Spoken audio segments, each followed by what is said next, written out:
다음에 환상 드리블, 오늘 이 뉴스를 주목하라 이슈 티키타카.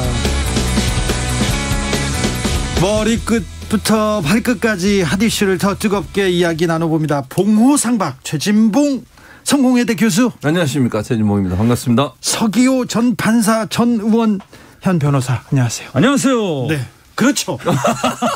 서기호 판사님 제가 판사 시절부터 뵀는데요. 네. 의욕은 넘치는데 기운은 없어요. 저보고 기운이 없다 그래서. 네. 파이팅 하겠습니다. 네. 어느 정도 갑니까? 10분 갑니까? 10분 정도 가면 급격히 기운이 빠져요. 네, 아니요, 11분 정도 갑니다. 네. 그런데 그리고 기본적으로 서기호 변호사님께서는 세상을 좀 따뜻하게 보기 때문에 정치권에서 싸우는 거를 잘 이해를 못해요. 왜 그걸 가지고 싸우냐. 그냥 사이좋게 지내지 이렇게 생각하세요. 이해는 하는데 제가 거기에 끼어들고 싶지 않아 하죠. 아, 그래요? 네. 국회의원 시절에 좀 많이 불편하셨어요? 예, 그렇죠. 그래서 왜 저렇게 사나. 네. 항상 4년 동안 그렇게 생각하면서. 그래서 혼자서 계속 입법안만 내고 혼자서 계속 그 개혁안만 계속 만들고 있더라고요. 혹시 왕따는 아니었어요? 아니었어요. 그건 확실합니다. 네, 그럼 저기 새누리당 국회의원들도 저를 좋아했어요. 네. 본인 피셔집니다, 이거는. 네. 알겠습니다. 그래서 불출마 선언을 결국 했죠. 네. 제가 안 맞는 것 같아요. 혼자서 계속 공부를 하고 있어요. 정치인이 사람들 만나야 되는데 계속 만나고. 공부를. 네. 독서실인 줄 알았네. 네, 제가 막 정치 현안 물어봐도 계속 공부를 하시더라고요. 자, 정치권 상황 좀 계속 시끄럽습니다. 이번에는 좀 봉합이 된다. 네. 그렇게 얘기했는데 이준석 대 윤석열 후보, 대표 대 후보가 막 싸워. 왜 이래? 이렇게 생각했는데 이번에는 대표 대 원희룡 다른 후보랑 싸웁니다. 이 녹취록 공개까지 이게 평상시에 보기 어렵잖아요. 야, 말싸움 하다가 까봐. 이게 녹취록 까봐. 몇 번을 그 녹취록이 나오고 있는데 이 상황 어떻게 보셨습니까? 먼저 최진봉 교수님. 저는 이게 뭐 이제 점입 가경이라고 보통 그러잖아요. 네. 제가 볼 때는 이게 쉽게 해결된 문제가 아닌 것 같아요. 그러니까 대표와 후보들 간의 다툼이 지금 현재는 윤 전 총장하고 윤석열 대표하고 싸우다가 이제는 또 원희룡 전 지사까지 뛰어들어가지고 같이 싸우고 있는 꼴이잖아요, 지금. 제가 볼 때는 이준석 대표 흔들기라고 보여져요. 저는 그렇게 봐요. 물론 이준석 대표가 일정 부분 그런 부분에서 원인을 제공한 건 분명히 있죠. 원인을 제공한 건 분명히 저는 있다고 봐요. 그럼에도 불구하고 대표를 자꾸 흔드는 거. 예를 들면 지금 최고위원 중 김재원 최고위원도 계속 공격을 하잖아요, 지금. 그런 상황이라고 하면 이준석 대표를 흔들어서 제 개인적인 생각입니다만 윤석열 후보에게 유리한 경선판을 만들려는 의도가 어느 정도 작동하고 있는 게 아닌가 하는 생각도 개인적으로 들어요. 그래요? 그러니까 두 사람의 어떤 싸움에 원희룡 지사는 지금 끼어든 거고 원희룡 전 지사 입장에서는 어쨌든 그 과정을 통해서 이준석 대표를 좀 흔들어서 본인도 일정 부분 지지율을 끌어올리고 본인도 유리하게 경선을 끌고 가려는 의도가 함께 있다고 봐요. 서기호 변호사님. 굉장히 정확하게 보시네요. 제가 덧붙일 말이 없을 정도로 완벽하게 설명하셨는데. 아니, 그래도 덧붙여야죠. 출연료 받고 나왔으면 붙이셔야 될 거 아니에요. 일단 정치권 분위기가 심상치 않다, 시끄럽다 이런 이야기를 많이 하는데 사실 정치권은 원래 시끄러운 동네입니다. 네. 그리고 시끄러울 수밖에 없고요. 네. 그러니까 시끄러워야 정상입니다. 네. 그래서 많은 분들이 그 정치 혐오 이렇게 하는데 저는 정상이다. 그렇지. 오히려 정상이다. 왜냐하면 지지자들을 향해서 자신의 지지자들을 향해서 목소리를 내는 것이기 때문에 정치권은 서로가 이해관계가 충돌할 수 없는 곳이고 거기서 누가 더 명분을 더 많이 확보하고 지지를 받느냐. 결국 거기서 이제 결판이 나는데 사실 그렇기 때문에 어떤 누가 한쪽이 뭐라 그러죠? 일방적으로 이기는 게임은 없습니다. 결국은 이제 적당한 선에서 봉합이 될 텐데 스스로 봉합하지는 않고 어떤 다른 이슈들이 생겨야지 봉합이 되겠죠. 네. 그래서 이제 원희룡 지사가 왜 그렇게 하느냐. 결국은 자신의 몸값을 높이기 위한 거죠. 그러니까 센 사람을 때려야 이렇게 높아지는 거거든요. 9909님께서 후보들은 이준석 대표 적당히 흔들어야 합니다. 흔들다 확 그만둔다고 해버리면 도리어 후보들 손해가 막심할 겁니다 얘기하셨고 엄재승님께서는 정치는 이전 투구인 줄 모르셨나요? 내가 되면 모두가 박살나도 웃는 세상이 정치입니다 이렇게 얘기했는데 자, 그러면요, 이 녹취록 공방, 이 윤석열 정리된다 공방, 이 공방 어떻게 끝날 것 같습니까? 누구한테 이득이 될 것 같습니까? 지금 현재로 보면요, 제가 볼 때는 그 이준석 대표한테는 좀 불리하게 돌아가고 있어요. 무슨 말이냐면 원희룡 전 지사는 명확하게 들었다. 네. 자기 뭐 다 들었고 까라. 예, 까란 표현을 죄송합니다. 어쨌든 녹취록을 다 공개해라. 네네. 이렇게 얘기하고 있는 거잖아요. 지금. 근데 이준석 대표 입장에서 공개를 못 해요. 하겠습니까? 그러면 누가 불리한 상황이 되는 거예요? 사람들이 생각할 때는요. 이준석 대표가 만약 녹취록 전체를 공개 안 한다고 생각해 보세요. 그럼 원희룡 전 지사의 말에 신뢰감이 더 커질 수밖에 없어요. 또 여러 가지 상상을 하지 않겠습니까? 네. 말로 옮길 수 없는 말을 했다. 이런 표현까지 있었어요. 원희룡 지사가. 네. 그렇다고 하면 이준석 대표가 정말 윤석열 후보에 대해서 정말 입에 담을 수 없는 뭔 말을 했지 않았을까 하는 막 생각을 꼬리를 무는 거예요. 그렇겠죠. 그런 상황이 된다고 하면 녹취록을 공개할 수 없는 상황에서 그렇다고 이준석 후보가 녹취록을 또 공개할 수 있겠습니까? 상당히 어려울 겁니다. 네. 물론 막판에 가서 정 밀리면 그 말을 본인이 하지 않았다고 하면 할 수도 있겠지만 안 하게 되면 계속 이준석 후보한테 불리한 상황으로 갈 거라고 저는 봐요. 왜냐하면 말이 말을 낳고 상상을 낳게 되고 공개가 안 되는 순간 여러 가지 말들이 떠돌아다닐 수 있기 때문에 그 자체가 이준석 후보한테는 이준석 대표한테는 상당히 불리한 상황으로 갈 거라고 봅니다. 서기호 변호사님? 양쪽 다 이제 그렇죠. 이준석 대표가 사실 이 녹취록 건은 사실 원희룡 지사 말이 더 맞는 것 같아요. 저는 개인적으로 볼 때는. 네. 그런데 이제 그렇다고 해도 정치권에 뭐 사실 법정에서도 어떤 공방이 이루어질 때 어떤 일방적인 어느 한쪽이 승리하고 그런 건 없는데 어떤 진실을 명확히 밝힌다는 게 좀 어려운 것인데 네. 하물며 정치권에서 벌어진 일들이야. 그렇죠. 얼마나 진실을 정확하게 밝힌다는 건 어려운 거고요. 네. 근데 원희룡 지사는 진실은 내가 맞다 이렇게 막 주장을 하고 있는데 그것은 뭐 확실하게 뭐 어떤 사람들은 진실을 꼭 알고 싶어 하는 건 아니거든요. 네. 아무튼 원희룡 지사가 제주에 계시다가 지금 변방에 계시다가 지금 정계 가운데에서 지금 핫한 인물로 올라오긴 했어요. 그래서 원희룡 지사가 그 원하던 소기의 성과는 좀 거두었나요? 서기호 변호사님, 정치인들은 부고 기사만 빼고는 자기 기사가 나오는 걸 좋아한다면서요? 그렇죠. 이제 지금 언론에 계속 원희룡 계속 나오니까 네. 원희룡 지사는 이득이죠 지금 사실. 아 그렇습니까? 네. 6147님께서 서기호 변호사님 들매십니다. 들매가 뭔지 아세요? 뭔 소리인지. 몰라요. 들판 매력, 시골 랩도 매력 그런 거 아세요? 매력이요? 모르시나요? 처음 들었는데. 네. 들을수록 매력이 있답니다. 볼매라는 소리는 많이 들어봤어요. 볼매. 네. 볼매 윗단계가 들매예요. 더 좋은 거군요. 좋은 거예요 일단. 감사합니다. 네, 자 서기호 변호사님 민주당으로 가보겠습니다. 민주당도 시끄러운데요. 황교익 씨 논란은 이거는 어떻게 봐야 됩니까? 저는 개인적으로요. 지금 개인적인 조언입니다. 진짜 황교익 우리 후보 지금 내정됐다고 하는데 네. 조언을 드리자면 SNS 당분간 안 하셨으면 좋겠어요. 개인적으로.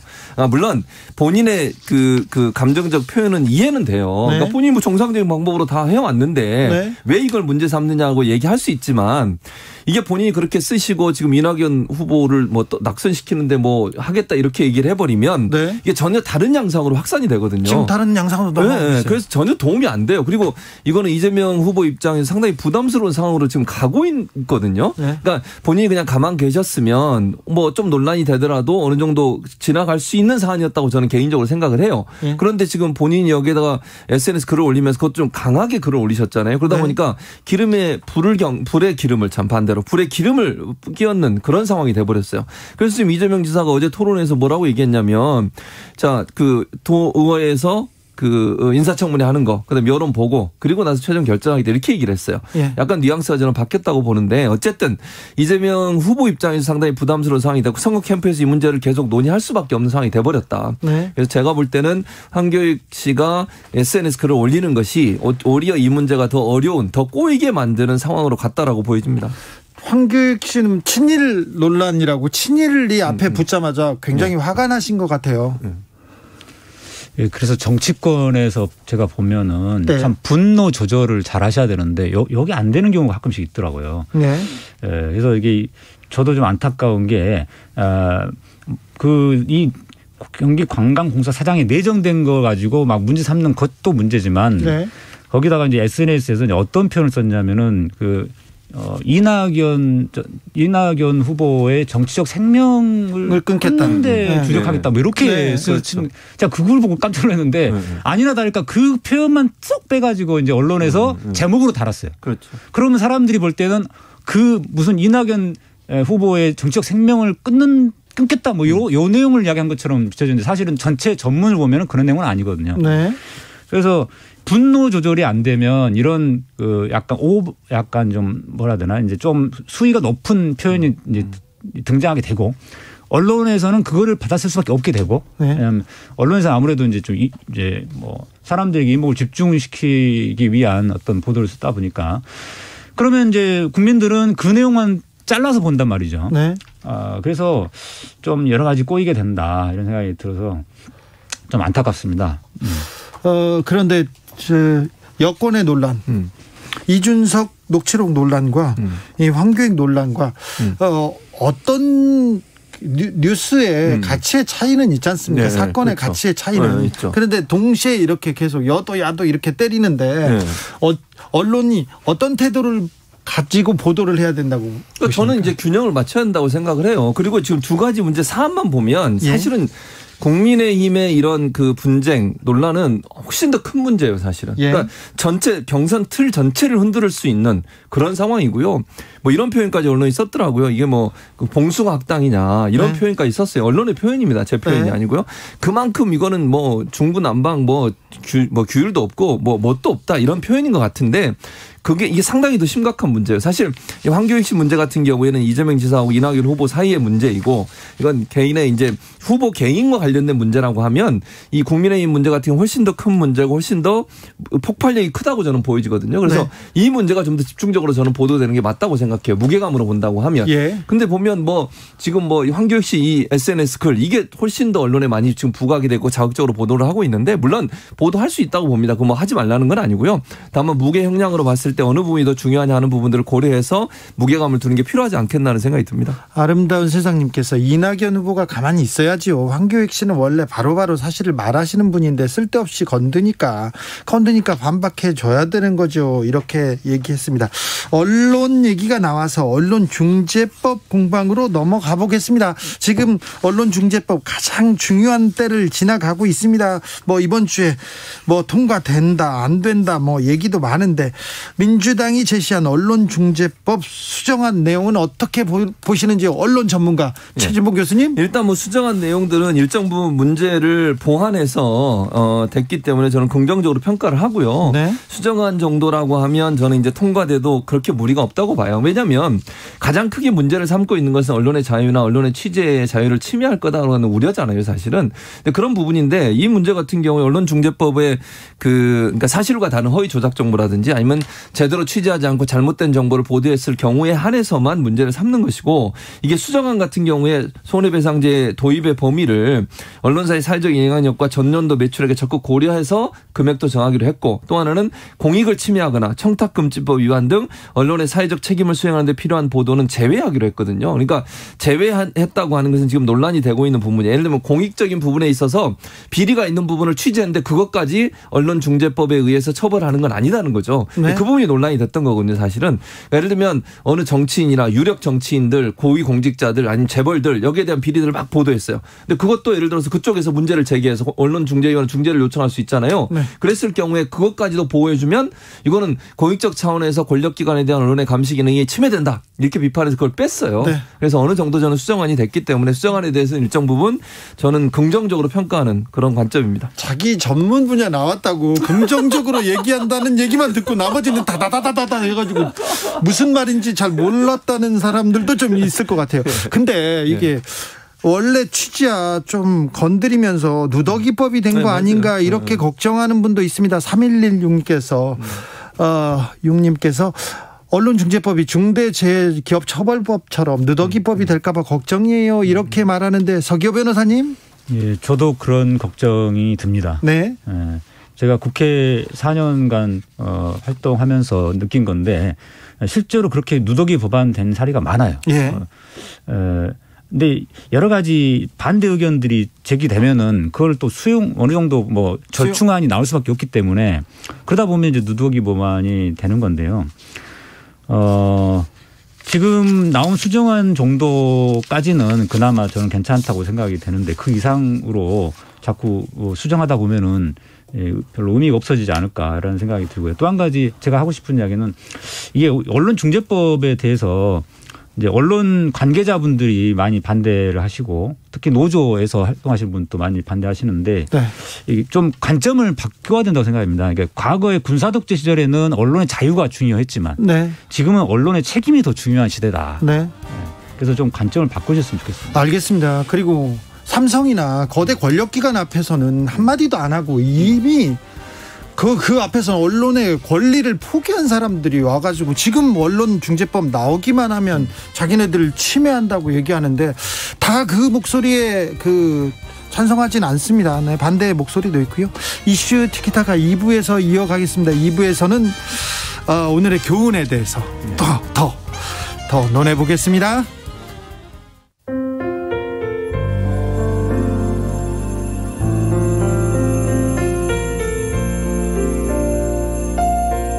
KBS 라디오 연중기획 희망충전 대한민국 443번째 이야기.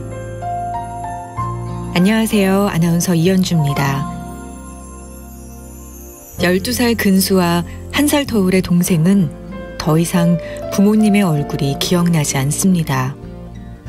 부모님이 집을 나가고 할머니와 함께 산 지 벌써 6년. 근수와 동생의 유일한 버팀목은 할머니뿐입니다. 만성적인 고혈압과 심장질환에 퇴행성 관절염으로 무릎까지 아픈 할머니. 손자들이 커갈수록 필요한 건 점점 늘어가는데 그만큼 해줄 수 있는 게 없으니 미안한 마음이 앞섭니다. 그런 할머니 마음을 누구보다 잘 알고 있는 근수는 할머니의 아픈 다리를 주무르면서 재롱을 부립니다. 할머니의 웃는 모습을 볼 때가 세상에서 제일 행복하다고 말하는 근수. 근수네 가족들이 하루빨리 불안한 일상을 벗어날 수 있도록 여러분이 힘을 보태주세요. 코로나19 여파로 사례자와 취재팀의 안전을 위해 사연으로 대신 전달합니다. 여러분의 따뜻한 손길이 희망의 빛이 됩니다. ARS 060-700-1580 060-700-1580 한 통화 3,000원으로 희망을 선물해주세요. KBS 라디오 연중기획 희망충전 대한민국은 초록우산 어린이재단, 인탑스 주식회사 그리고 청취자 여러분과 함께합니다. ARS 060-700-1580 한 통화 3,000원입니다.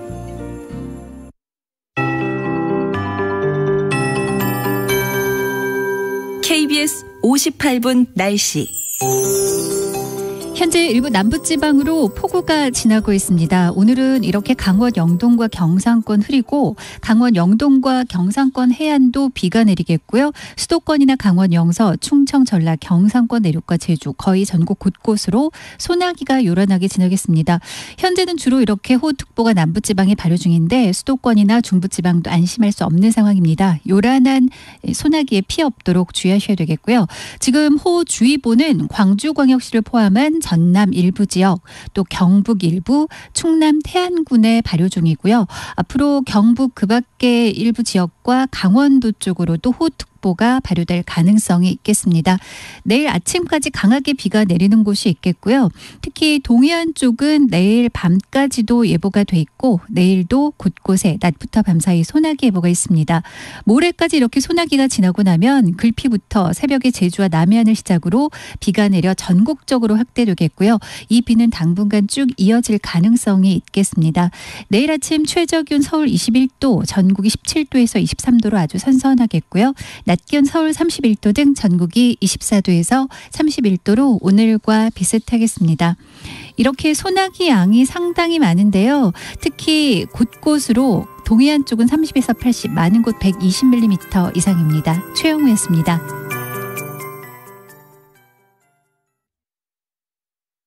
정성을 다하는 국민의 방송 KBS가 6시를 알려드립니다.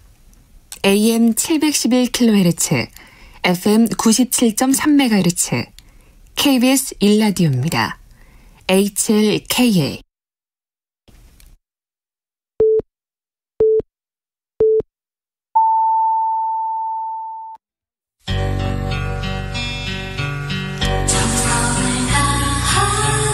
정성을 다하는 국민의 방송 KBS 주진우 라이브, 그냥 그렇다고요. 주진우 라이브 함께하고 계십니다. 라디오 정보센터 다녀오겠습니다. 정한나 씨. 30세 이상 50세 미만 연령층에게도 SNS를 통해 나오는 아스트라제네카 잔여 백신을 예약 접종할 수 있도록 한 첫날인 어제 만여 명이 접종한 것으로 파악됐습니다. 소득 기준으로 전 국민의 약 88%에 1인당 25만 원을 지급하는 코로나 상생 국민지원금의 추석 전 지급 가능성이 커졌습니다. 오늘 오후 4시 57분쯤 부산 기장군 먼바다에서 규모 2.1의 지진이 발생했습니다. 지진의 진앙은 부산 기장군에서 동남동쪽으로 58km 떨어진 동해 먼 해역으로 분석됐습니다. 기상청은 이번 지진으로 인한 내륙의 피해는 없을 것이라고 밝혔습니다. 박범계 법무부 장관은 법무부의 형사사건 공개금지 등에 관한 규정 개정과 관련해 수사 유출에 통한 여론몰이를 수사의 동력으로 삼는 것은 지양해야 하며 정정당당한 절차를 통해 수사 내용을 공개하는 것이 인권보호기관이자 민주적 리더십을 갖춘 검사의 역할이라고 말했습니다. 참여연대와 민주사회를 위한 변호사 모임 등은 공수처 출범 이후의 활동평가와 개선 과제를 논의하는 토론회에서 공수처가 출범 이후 대체로 잘했다는 평가를 내렸습니다. 다만 검찰 등 수사기관과의 권한관계를 정립하는 등 제도 정비는 향후 과제로 지목됐습니다. 지금까지 정보센터 뉴스였습니다. 이슈 티키타카 이어가겠습니다. 재봉정님께서 서기호 변호사의 진정성이 느껴집니다. 대변 양놀, 그러니까 훌륭한 말솜씨는 더 다듬는 듯 서툴러 보인다. 대변 양놀, 대변 양, 저 외워놓고 써야 되겠네요. 저처럼 좀 말을 더듬는 사람들 있잖아요. 서기호 변호사님 사실 그렇잖아요. 예, 저도 약간 더듬는 편이에요. 그러니까 우리가 또 생각이 깊으니까. 예, 그렇죠. 그렇죠. 기운이 없으니까. 뇌 속에서 자기 검열을 막 하는 거죠. 그렇죠. 어떤 표현이 적절할 것인가, 어떤 표현은 좀 부적절한가 스스로 점검하다 보니까 말이 느려지고 약간 좀 더듬게 되는 거거든요. 근데 우리 같은 스타일은요, 최진봉 교수님처럼 다다다 랩으로 이렇게 모든 걸 설명하는 사람들은 자기 검열이 좀 부족하다고 생각하는 건가요? 아니, 그러니까 최진봉 교수님이 문제가 있다는 게 아니라, 저 같은 스타일은 이제 그런 측면이 있다. 알았어요. 네. 알겠어요. 예, 장점이 될 수도 있다. 알겠습니다. 양성근님께서 분노에 찬 독설은 황교익의 전문성을 가리는 결과에 이릅니다. 황교익 씨 분노의 독설이 오늘의 처지를 만든 것임을 꼭 생각하시길 바랍니다. 오늘의 교훈은 서기호 변호사님께서는 분노 조절을 잘하자 이렇게 얘기하셨습니다. 5405님께서 언론중재법 통과해야 되죠. 이제는 더 이상 가짜뉴스와 가짜 정보로 국민들의 잘못된 생각의 결집이 국가에서 올바른 정책을 세우려 할 때 억울하게 발목 잡히는 일이 없게 해야 합니다. 이렇게 얘기하는데 언론중재법 수정안이 주요 내용 어떻게 되고 통과할까요? 통과하면 언론 지형은 어떻게 변하게 됩니까? 그러니까 일단 저는 물론 이게 통과되는 게 전혀 의미 없다고 보진 않습니다. 왜냐하면 이 정도 통과된다고 하는 것도 언론사에 경고를 던지는 메시지는 할 수 있어요. 왜냐하면 언론이 제대로 보도하지 않거나 취재를 제대로 안 하거나 팩트체크 안 하거나 허위 조작 정보를 보도했을 때 경제적으로 피해를 당하게 만드는 거잖아요. 그런데 경고의 메시지 정도밖에. 그렇죠. 그게 문제라는 거예요. 그렇습니까? 자꾸 물러서요. 지금 서기호 변호사는 아까 말씀하셨지만 누더기 법안이 돼가고 있다고 하는 것도 원래는 최대 5배의 징벌적 손해배상을 적용하기로 했거든요. 네. 이 부분도 점점 물러났어요. 물러나가지고 그 매출액, 언론사의 사회적 영향력과 전년도 매출을 적극 고려한다. 이렇게 되면 애매하잖아요. 네. 대체 얼마를 그러면 문제를 삼을 거냐. 예를 들어서 잘못된 보도를 했을 때 얼마의 피해를 당하게 할 거냐 하는 부분. 그래야 조심하지 않겠습니까? 지금도 뭐 500만 원, 1000만 원 내가지고 누가 언론사들이 조심을 하겠어요. 아니 그런데 지금 어떤 그 보수 언론에서는 이제 언론중재법 통과되면 비판보도, 탐사보도 다 사라진다 이렇게 얘기하는데 서기호 변호사님.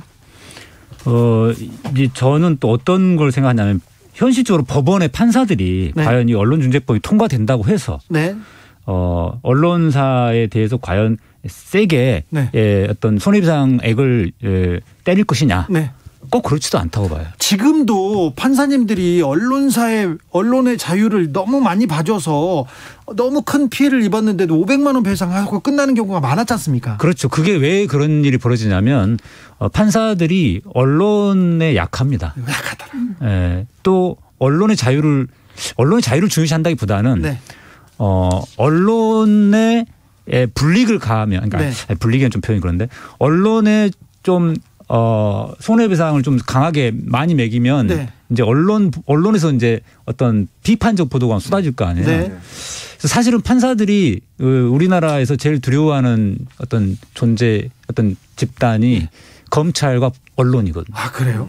네. 언론 두려워합니까? 검찰도 두려워합니까? 그렇죠. 왜냐하면 일단 검찰을 두려워하는 것은 뭐 기본적으로 검찰이 영장 청구권이라든가 여러 가지 정보들 갖고 있고 지난번에 판사 사찰 문건도 그런 차원에서 나온 부분이고요. 예. 그다음에 이제 검찰이 언론과 또 합세해가지고 검찰에서 어떤 사건이 수사가 되면은 언론을 통해서 막 쏟아지니까. 네. 그래서 언론에 자신의 이름이 어떤 판사가 어떤 판결을 했는데 이렇게 문제가 있다 이렇게 나오는 것 자체를 굉장히 싫어합니다. 네. 별로 그렇죠. 네. 네, 그래서 이게 판사들이 언론의 눈치를 좀 보는 편이에요. 네. 그래서 이런 재판이 자꾸 생기는 거고요. 지난번 정경심 교수님 판결도 마찬가지고. 7529님께서 사법부 장악하고 경찰 장악하고 검찰 죽이고 국정원 장악하고 이제는 언론까지 장악하는 거냐. 민주당이 속도를 내니까 이렇게 생각하시는 분들도 있습니다. 아니, 장악이 되지 않는다니까요. 왜 그렇게 생각하시는지 제가 잘 모르겠는데 언론중재법이 통과된다고 해서 언론사가 이걸 무서워할 것 같으세요? 저는 안 무서워할 거라고 봅니다. 별로 영향이 없을 거예요. 그러니까 지금의 보수 언론들은 평상시 하던 대로 또 할 거예요. 그래서 벌금이 얼마가 나올지 지금 서기호 변호사 얘기하실 때 판사들이 어떻게 변론을 내릴지 모르죠. 그다음에 금액도 원래 5배 하다가 그게 줄어들었죠. 그리고 전체 상황을 고려해서 하겠다고 하죠. 그러면 이 판결이 어떻게 나올지 아무도 몰라요. 예. 그게 만약 두려워서 언론사들이 평소에 하던 일을 안 할까요? 저는 제가 볼 때 그렇게까지 하지 않을 거라고 봅니다. 그러면 언론의 지형은 그대로 갈 거예요. 지금의 형태와 별로 다르지 않게. 그러니까 네. 언론중재법이 원래 처음에 취지와 다르게 자꾸 후퇴하면서 원래의 성과를 낼 수 없는 상황까지 가 있는 상황이 이렇게 보여집니다. 네. 언론중재법이 통과되더라도 언론 지형에는 거의 변화가 없을 겁니다. 제가 언론사에 다니면서 소송을 가장 많이 당한 기자인데요. 네. 별 문제가 없을 겁니다. 언론중재법이 별 영향도 안 미칠 거고요. 그래서 뭐 탐사보도, 감시보도 사라진다 그런 말은 너무 조금 과장된 측면이 있다는 거 한번 얘기하겠습니다. 1788님께서는 언론 장악 따지는 사람 솔직히 신문 보세요 이렇게 물어보는데 네.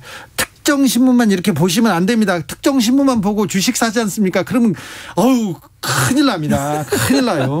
김미숙님께서 최진봉 교수님 응원합니다. 저는 생각이 깊어서 말이 느려요. 이렇게 얘기합니다. 감사합니다. 생각이 깊으면 말이 느리대요. 예, 맞습니다. 6565님께서 국민 세금 지원하는데 경고는 안 됩니다. 무거운 책임을 물어야 합니다. 오래 끌지 말고요. 얘기하는데 언론을 통해서 사건, 사고 그리고 세상을 접하지 않습니까? 그렇죠. 그래서 굉장히 중요한데 언론에서 어떻게 보도해야 하느냐에 따라서 진실을 가리고 흑을 백으로 만들 수도 있습니다. 그렇죠. 그러니까 언론의 책임 먼저 좀 되돌아보고 왜 언론 개혁하라는 목소리가 나오는지도 좀 알아야 되겠습니다. 천성현님께서 요즘 판사들 신뢰하는 분들이 없는 것 같아요. 판사분들이 자초한 거겠죠. 법원의 신뢰 많이 떨어졌습니다. 서기호 변호사님. 네. 좀 더 노력하셔야 되겠어요. 저는 판사가 아니니까. 아니어도 선후배들한테 좀 선후배들을 좀 지도 편달하셔야죠. 저를 법원에 쫓아내면 안 되는 거였죠, 그러니까. 그렇군요. 네. 그러더라도 판사들이 지금 신뢰를 못 얻고 있는 거 그 부분에 대해서는 반성하세요, 언론. 제가 반성할 일은 아닌 것 같고요. 네. 끝까지 버티겠습니다. 그거 버티면 안 되고 판사 사회를 위해서 사법 개혁을 해야 되는 것이지. 네. 제가 반성한다고 될 문제는 그러니까 아닌 것 같습니다. 사법 개혁을 위해서 더 매진하겠다고 반성하셔야죠. 예, 기운이 나면은 좀 반성하겠습니다. 기운을 내 가지고? 네, 기운을 내 가지고요. 네. 민주당은 25일 다음 주 이 시간에는 언론중재법 반드시 처리하겠다고 하는데요. 그때까지는 좀 시끄러운 과정 이어질 것 같습니다. 여야가 좀 더 치열하게 논의해서 언론이 국민 편에 서기를, 진실의 편에 서기를, 정의의 편에 서기를 빕니다. 그렇습니다. 저는 그렇게 해야 되고요. 언론은요, 아까도 이제 주진우가 잠깐 얘기하셨는데 일반 국민들은요, 간접적 경험을 통해 사실을 인식하는 겁니다. 무슨 말이냐면 사건이 터지는 현장에 직접 갈 수 없잖아요. 국민들이. 그럼 누가 대신 갑니까? 언론이 가서 알 권리를 대신 위임받아서 보도를 하는 거예요. 그런데 그 언론이 제대로 된 보도를 안 하고 허위로 조작된 정보를 얘기하거나 아니면 본인의 관점에서 보고 한쪽 면만을 얘기해버리면 간접 경험을 통해 사실을 인식하는 국민들 입장에서는 잘못된 정보를 사실로 인식할 수 있는 위험성이 생기는 거예요. 네. 이거는요, 의식을 갉아먹는 행위입니다. 이건 엄벌에 처해야 되는 게 맞다고 보고요. 언론이 제대로 역할을 못했을 때 그걸 방지할 수 있는 법안은 반드시 필요한 상황이라고 말씀드릴 수 있습니다. 이슈 티키타카 여기서 마무리하겠습니다. 최지봉 교수님, 서기호 변호사님, 오늘도 감사했습니다. 감사합니다. 감사합니다. 정치 피로, 사건 사고로 인한 피로, 고달픈 일상에서 오는 피로.